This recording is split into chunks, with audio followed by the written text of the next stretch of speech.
નમસ્તે વિદ્યાર્થી મિત્રો, આપણે 11 લેક્ચરની અંદર મનુષ્યમાં લિંગ નિશ્ચયની પ્રક્રિયા કઈ રીતે થાય એના વિશે આપણે જોયું હતું. હવે મધમાખીમાં લિંગ નિશ્ચયન આપણે જોયું કે સામાન્ય રીતે લિંગ નિશ્ચયનની પ્રક્રિયાની અંદર નર અને માદા અને એમાંથી ઉત્પન્ન થતા શુક્રકોષ અને અંડકોષ, એમાંથી કયા પ્રકારના શુક્રકોષનું કયા પ્રકારના અંડકોષ સાથે ફલન થાય એના ઉપર આધારિત છે. કયા પ્રકારના શુક્રકોષનું કયા પ્રકારના અંડકોષ સાથે ફલનની ક્રિયા થશે એના ઉપર આધારિત છે. પણ અહીંયા આ મધમાખીની અંદર લિંગ નિશ્ચયની પ્રક્રિયા છે, એમાં કંઈક વિશેષતા જોવા મળે છે. તો મધમાખીમાં આવી લિંગ નિશ્ચયની પ્રક્રિયા કઈ રીતે થાય છે એ આપણે જોઈએ. તો મધમાખીમાં લિંગ નિશ્ચયન વ્યક્તિગત પ્રાપ્ત કરેલા રંગસૂત્રના સમૂહની સંખ્યા ઉપર આધારિત છે.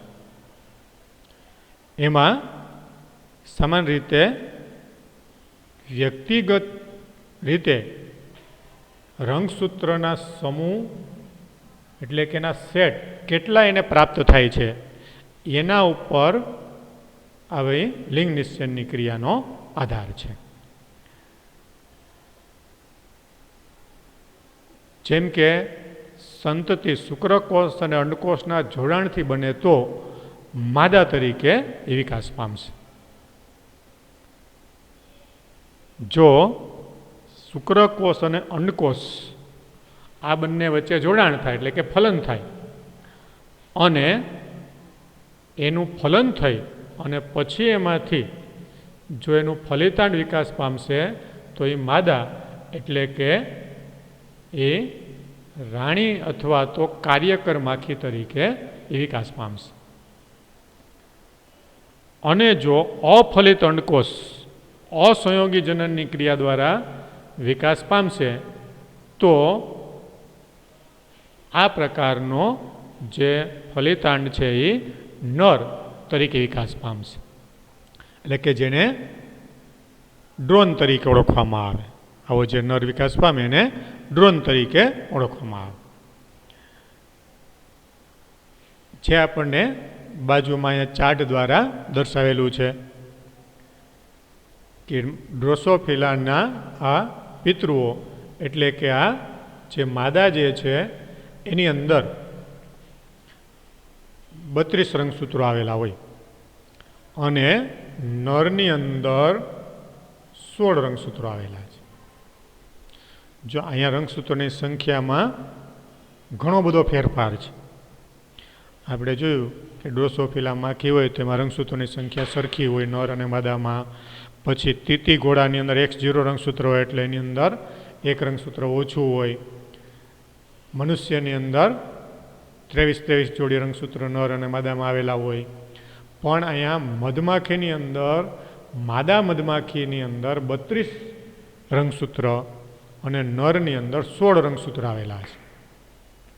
આ રંગસૂત્રની સંખ્યા દર્શાવે 32 એટલે 16 જોડી અને નરની અંદર 16 એટલે કે 8 જોડી જ રંગસૂત્ર હોય.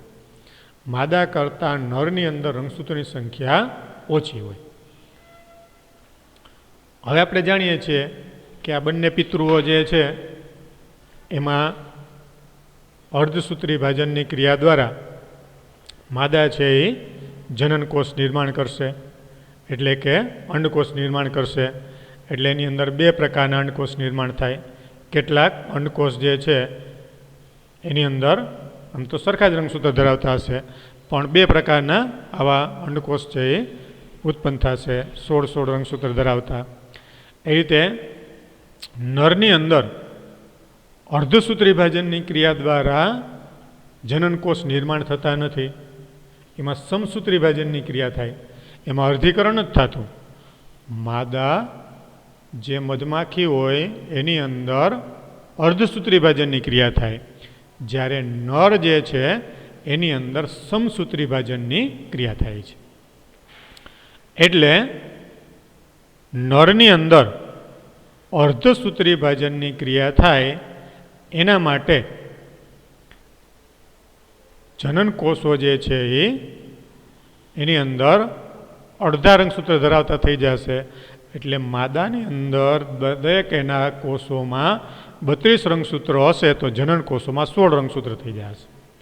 પણ નરની અંદર સમસૂત્રી ભાજનની ક્રિયા થાય એટલે નરની અંદર જે આ બધા જનન કોષો છે, આ જનન કોષોમાં રંગસૂત્રોની સંખ્યા એના જે શરીરના દરેક કોષોની અંદર જે રંગસૂત્રો હશે એટલા જ હશે.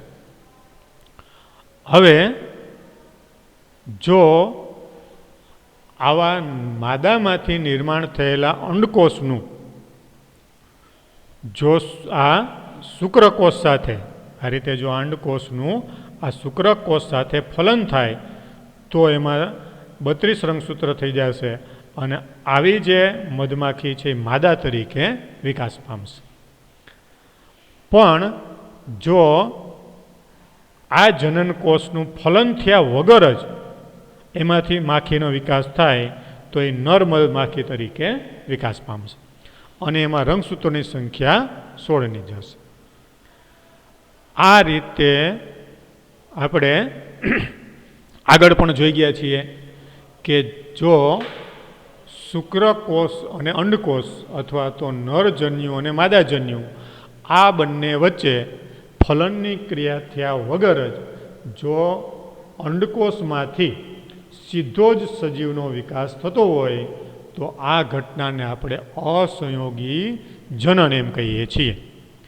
જો ફલનની ક્રિયા ન થાય અને સીધો અંડકોષની અંદરથી જ સજીવનો વિકાસ થાય તો એને અસંયોગી જનન કહેવાય. એટલે અહીંયા માદાના કેટલાક અંડકોષો એવા હોય કે જે ફલનની ક્રિયા કરતા નથી અને સીધા જ એ નર માખીઓ તરીકે વિકાસ પામે છે. એટલે એની અંદરથી નરનો વિકાસ થાય. જો અંડકોષ છે એ જનનકોષ એટલે કે શુક્રકોષ સાથે ફલનની ક્રિયા કરશે તો 32 રંગસૂત્રો થઈ જશે એટલે એ માદા તરીકે વિકાસ પામશે. એટલે નરની અંદર રંગસૂત્રના સમૂહ એટલે કે એના સેટ જે છે એ માદાના રંગસૂત્ર સમૂહ એટલે કે એના સેટની સંખ્યા કરતાં અડધા હશે. એટલે એનો અર્થ એ થાય કે નરમાં માદા કરતાં રંગસૂત્રોની સંખ્યા અડધી હોય છે. માદા દ્વિકીય 32 રંગસૂત્રો ધરાવતી અને નર છે એકકીય એટલે કે 16 રંગસૂત્રો ધરાવતી જોવા મળશે. જેને એકકીય દ્વિકીય એટલે કે હેપ્લો ડિપ્લોઇડ લિંગ નિષેન પદ્ધતિ પણ કહેવાય. એને હેપ્લો ડિપ્લોઇડ અથવા તો એક દ્વિકીય લિંગ નિષેન તરીકે પણ ઓળખવામાં આવે. તો અહીંયા મધમાખીમાં લિંગ નિષેન આપણને પૂછવું હોય એ બીજી રીતે કઈ રીતે પૂછી શકે તો કે આપણને એમ પૂછે કે એકી દ્વિકીય લિંગ નિષેન પદ્ધતિ સમજાવો અથવા આપણને એમ પૂછે કે હેપ્લો ડિપ્લોઇડ લિંગ નિષેન પદ્ધતિ સમજાવો. એટલે ઉપર ત્યાં જે મધમાખીમાં લિંગ નિષેન લખેલું છે ત્યાં બીજો પ્રશ્ન પણ સાથે સાથે લખી નાખજો કે જેથી કરીને આપણને પ્રશ્ન જો અલગ રીતે પૂછવામાં આવે તો એનો તરત આપણને ખ્યાલ આવી જાય. કઈ રીતે પ્રશ્ન પૂછશે તો કે આપણને એમ પૂછે કે એકકીય દ્વિકીય લિંગ નિષેન સમજાવો તો જ આ વસ્તુ લખવાની અને હેપ્લો ડિપ્લોઇડ લિંગ નિષેન સમજાવો તો પણ આ જ વસ્તુ લખવાની. આ રીતે વિશેષ લક્ષણની લાક્ષણિકતા જેવી કે નર સમવિભાજન દ્વારા શુક્રકોષો ઉત્પન્ન કરે છે અને તેઓને પિતા નથી અને તેથી પુત્રો પણ નથી પરંતુ તેઓને દાદા અને પોતરો છે.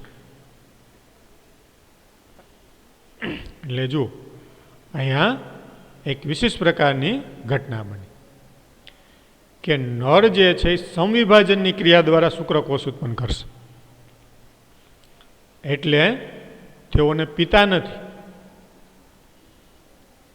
પણ કારણ કે નરને પિતા ન હોય, જો નરની સાથે અંડકોષનું ફલન થાય તો એ માદા તરીકે જ વિકાસ પામે. એટલે માદાને પિતા હોઈ શકે, નરને પિતા હશે નહીં. કે જે આ નર જે છે એ ક્યારેય નર તરીકે એનો વિકાસ થશે નહીં. એટલે આ જે નર છે એમાં સમવિભાજનની ક્રિયા થાય, એટલે એને પિતા અથવા તો પુત્ર નથી, પણ એને દાદા અને પોતરો છે એ હોઈ શકે. એટલે આ રીતે આવું વિશિષ્ટ પ્રકારનું જે લિંગ નિશ્ચયન જે છે કે જેને આપણે જાતિ નિશ્ચયન પણ કહી શકીએ. લિંગ નિશ્ચયન અથવા તો જાતિ નિશ્ચયન. જાતિ નિશ્ચયન શા માટે હતો કે એમાં નર વિકાસ પામશે કે માદા વિકાસ પામશે એ ઘટના, એટલે એને જાતિ નિશ્ચયન પણ કહેવાય. તો આ પ્રકારની ઘટના છે આપણને એના દ્વારા જોવા મળશે. તો આ રીતે આવી મધમાખીની અંદર આવા પ્રકારનું લિંગ નિશ્ચયન છે આપણને જોવા મળે છે. એ જ રીતે પક્ષીઓમાં લિંગ નિશ્ચયનની ક્રિયાવિધિ ભિન્ન પ્રકારની છે, જે આપણે આગળ જોઈ ગયા કે બાળમરઘી કે જેને આપણે ચિકન કહીએ છીએ એની ઉત્પત્તિ માટે જવાબદાર કોણ છે, શુક્રકોષ કે અંડકોષ. તો આપણે આગળ પણ જોઈ ગયા કે પક્ષીઓની અંદર નર જે છે એ સમયુગ્મી છે અને માદા છે વિષમયુગ્મી છે. એટલે એની અંદર બાળમરઘી એટલે કે ચિકનની ઉત્પત્તિ માટે જવાબદાર જે છે એમાં પણ શુક્રકોષ એના માટે જવાબદાર એના માટે અંડકોષ જવાબદાર હશે. કારણ કે અંડકોષ છે એ બે પ્રકારના હશે. કયા પ્રકારના અંડકોષનું કયા પ્રકારના શુક્રકોષ સાથે ફલન થાય એના ઉપર લિંગ નિશ્ચયનનો આધાર છે એ રહેલો છે. એટલે આમ પક્ષીઓની અંદર આપણને આવું અલગ પ્રકારનું લિંગ નિશ્ચયન છે એ જોવા મળે છે. એટલે આ રીતે આવા સજીવોની અંદર લિંગ નિશ્ચયનની જે ઘટના છે એ આપણને અલગ અલગ પ્રકારે જોવા મળે છે. એટલે લિંગ નિશ્ચયનની પ્રક્રિયા આપણે જોઈ. હવે અહીંયા આપણને એક અલગ નવો ટોપિક આપેલો છે, વિકૃતિ. વિકૃતિ તો વિકૃતિ કોને કહેવાય? વિકૃતિ એટલે શું? અને આવી વિકૃતિનો અભ્યાસ જે છે એ કઈ રીતે કરવામાં આવે છે? વિકૃતિ કોને કહેવાય? વિકૃતિનો અભ્યાસ કઈ રીતે કરવામાં આવે એની શરૂઆતમાં આપણને માહિતી આપેલી છે.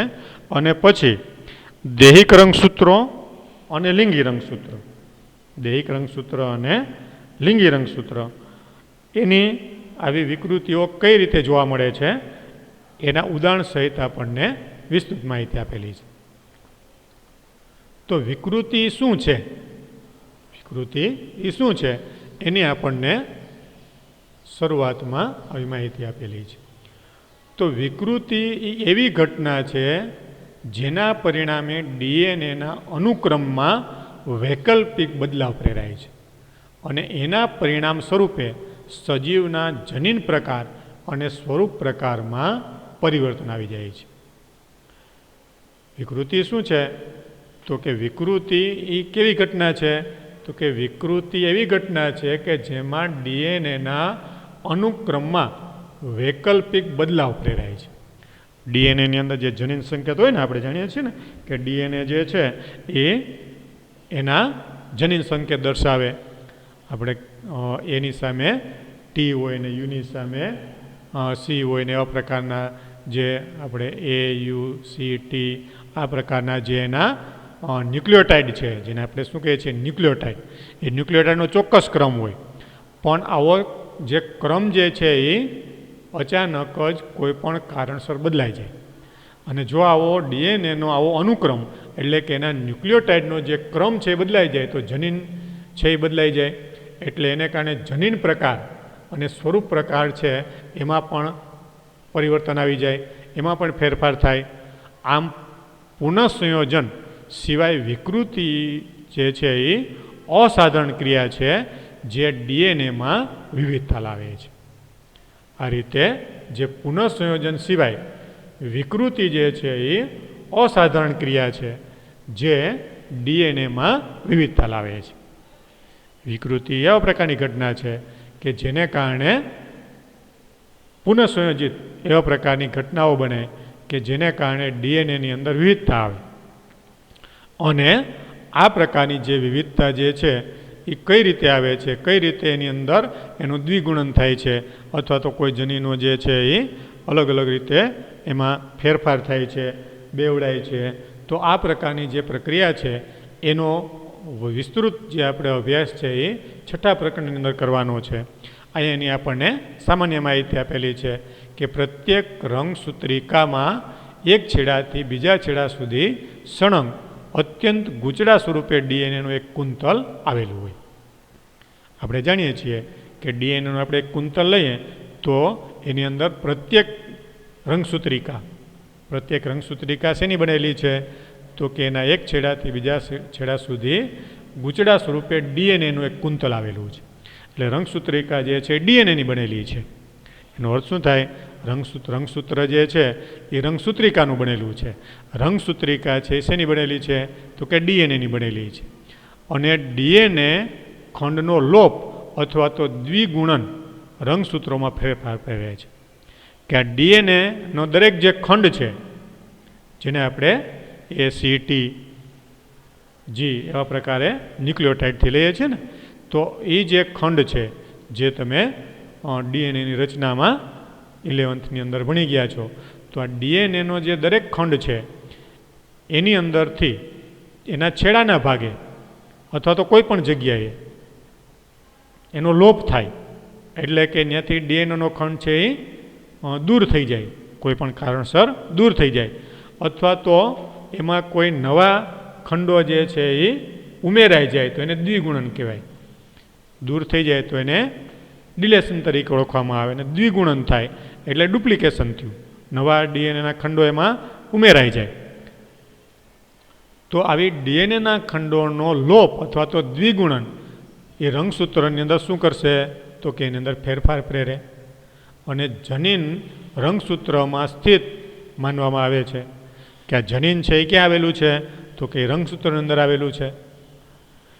એટલા માટે રંગસૂત્રમાં થતો ફેરફાર અસાધારણ અથવા તો વિપથનને જન્મ આપે છે. અને આવા પ્રકારનો જે ફેરફાર થાય એને કારણે શું થાય?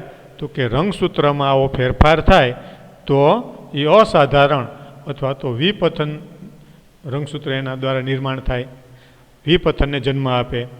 એટલે કે અસાધારણ રંગસૂત્ર બની જાય અથવા તો વિપથન એટલે કે વિકૃત રંગસૂત્ર બની જાય.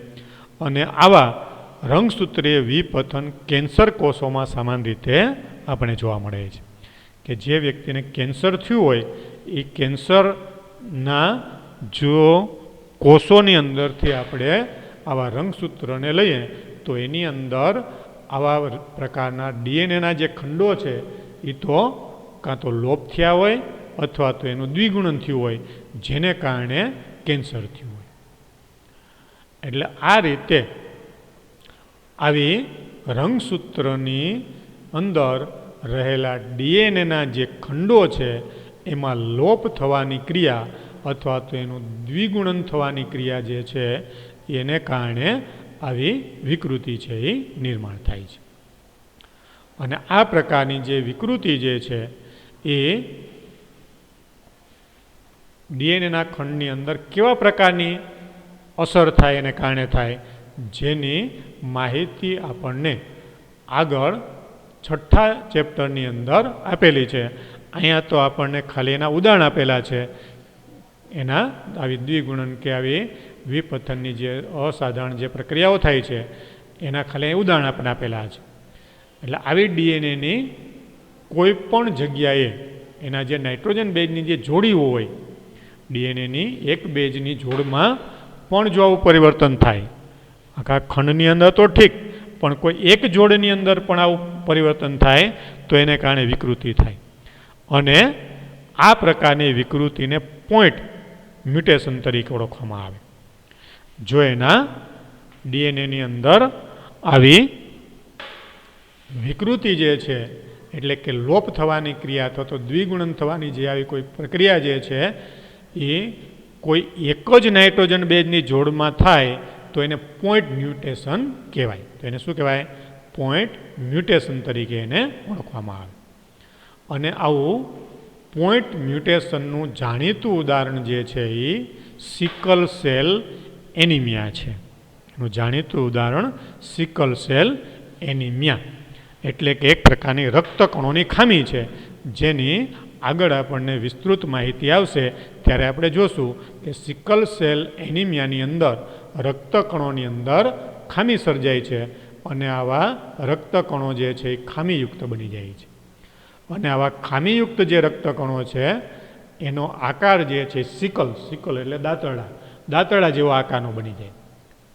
સિકલનો અર્થ થાય દાંતરડું, એટલે એને સિકલ સેલ એનેમિયા. રક્તકણો જે છે સેલ એટલે કોષો, રક્તકણોના જે કોષો છે એની અંદર આકારમાં ફેરફાર થાય અને દાંતરડા જેવા આકારના બની જાય અને એમાં હિમોગ્લોબિનની ખામી સર્જાય. તો એની અંદર કોઈ એક જ જનીનમાં ફેરફાર થયો એટલે કે એક જ નાઇટ્રોજન બેઝની અંદર ફેરફાર થયો એટલે એને પોઈન્ટ મ્યુટેશન કહેવાય. જ્યારે ડીએનએની વધારે બેઝ જોડીની અંદર લોપ કે દ્વિગુણન થાય, જો એક કરતાં વધારે આવી જોડીની અંદર આવું કોઈ લોપ થાય એટલે કે એની અંદરથી કોઈ એક કે વધારે આવો જે નાઇટ્રોજન બેઝની જોડી છે દૂર થાય અથવા તો દ્વિગુણન થાય એટલે કે ઉમેરાય તો એને ફ્રેમ શિફ્ટ મ્યુટેશન તરીકે ઓળખવામાં આવે. તો આવી મ્યુટેશન એટલે કે જેને આપણે વિકૃતિ જે કહીએ છીએ એ વિકૃતિ આપણને બે પ્રકારની જોવા મળે. વિકૃતિ છે એ બે પ્રકારની જોવા મળે. જો ડીએનએની જે શૃંખલા હોય એમાં કોઈ એક જ નાઇટ્રોજન બેઝની જોડમાં કાંઈ ફેરફાર થાય તો એને પોઈન્ટ મ્યુટેશન કહેવાય. અને ડીએનએની જે શૃંખલા છે એમાં રહેલા નાઇટ્રોજન બેઝની જોડીની અંદર લોપ કે દ્વિગુણન થાય, કોઈ જોડની અંદર આવી ક્રિયા થાય તો એને ફ્રેમ શિફ્ટ મ્યુટેશન તરીકે ઓળખવામાં આવે. અને આ પ્રકારની સિકલ સેલ એનિમિયા અને આવા પ્રકારની જે ફ્રેમ શિફ્ટ મ્યુટેશન વિશેની થોડીક વધુ માહિતી જે છે એ આપણને છઠ્ઠા પ્રકરણની અંદર આપેલી છે. અહીંયા તો ખાલી આપણને આ બે પ્રકારના મ્યુટેશન કોને કહેવાય એ જ આપણે સમજવાનું છે. આ રીતે વિકૃતિની ક્રિયાવિધિની આ જે માહિતી છે એ આપણને આ રીતે બહાર આવેલી છે. વિકૃતિની જે ક્રિયાવિધિની ચર્ચા વિષય વસ્તુની બહાર છે. એટલે કે આવી વિકૃતિ કઈ રીતે થાય છે, શા માટે થાય છે, એને આપણે હજી સંપૂર્ણપણે જાણી શક્યા નથી. પણ આવી વિકૃતિ નિર્માણ કરવા માટે કેટલાક પ્રકારના ઘટકો જવાબદાર છે. વિકૃતિની ક્રિયાવિધિની ચર્ચા વિષય વસ્તુની બહાર છે. એટલે કે આવી નાઇટ્રોજન બેઝની અંદર ફેરફાર થવાની ક્રિયા કઈ રીતે થાય છે જે હજી સુધી આપણે સંપૂર્ણ જાણી શક્યા નથી. પણ આપણે એવું જાણી શક્યા છીએ કે વિકૃતિ અનેક રાસાયણિક અને ભૌતિક કારકો દ્વારા થાય છે. એ વિકૃતિ જે છે એ અનેક રાસાયણિક અને ભૌતિક કારકો દ્વારા થાય છે. અને આવા પ્રકારના જે રાસાયણિક અને ભૌતિક જે કારકો છે એને મ્યુટાજન્સ તરીકે ઓળખવામાં આવે છે. એને શું કહેવાય? મ્યુટાજન્સ. જેમ આપણે કહીએ ને એલર્જી નિર્માણ કરે એને એલર્જન્સ કહેવાય, કેન્સર નિર્માણ કરે એને કેન્સરજન આપણે કહીએ છીએ. એમાં વિકૃતિ નિર્માણ કરે એટલે કે મ્યુટેશન નિર્માણ કરે એટલે એને મ્યુટાજન્સ કહેવાય.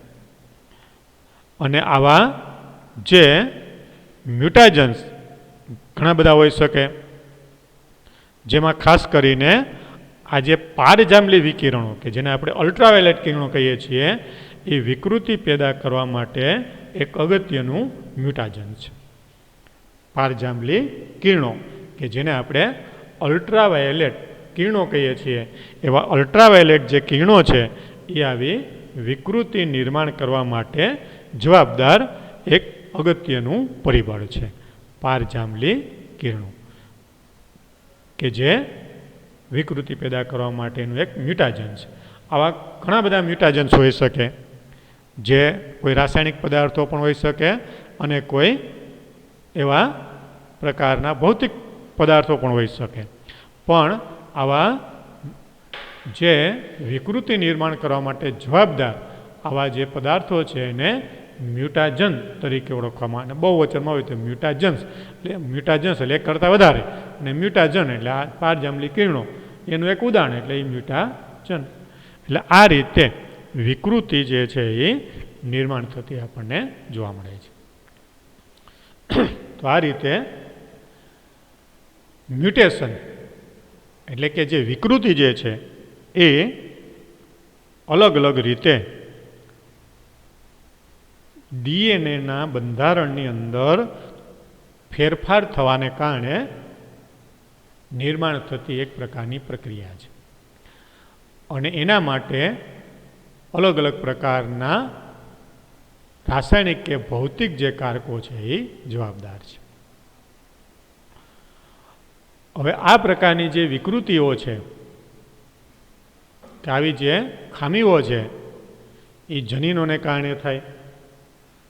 એટલે જનીનોને કારણે થતી આવી ખામીઓને આપણે સામાન્ય રીતે અટકાવી શકતા નથી, કે અમુક રોગ સિવાય હાલના સમયમાં આવી કોઈ પણ પ્રકારની વિકૃતિ માટેની કોઈ સારવાર પદ્ધતિ આપણે વિકસાવી શક્યા નથી.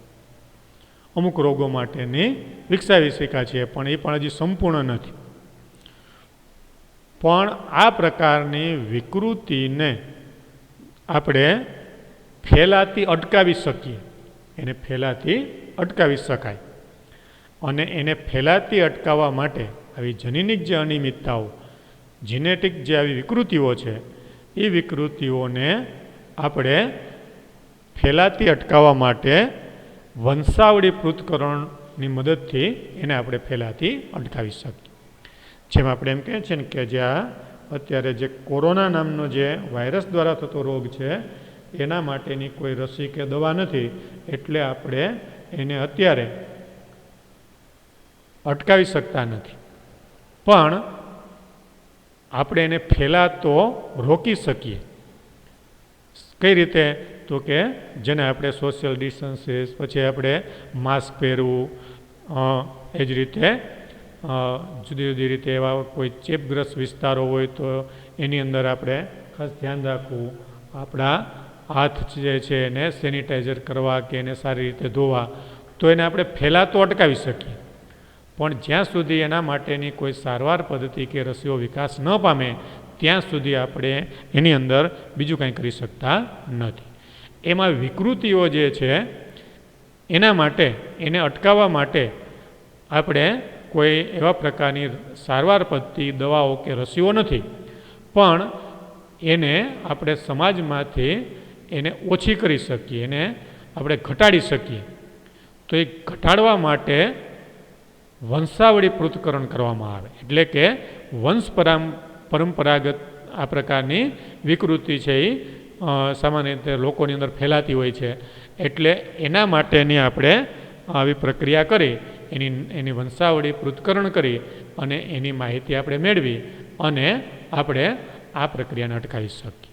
તો આવી વંશાવળી પૃથ્થકરણ કઈ રીતે કરવામાં આવે એ હવે આપણે નેક્સ્ટ લેક્ચરની અંદર જોઈશું.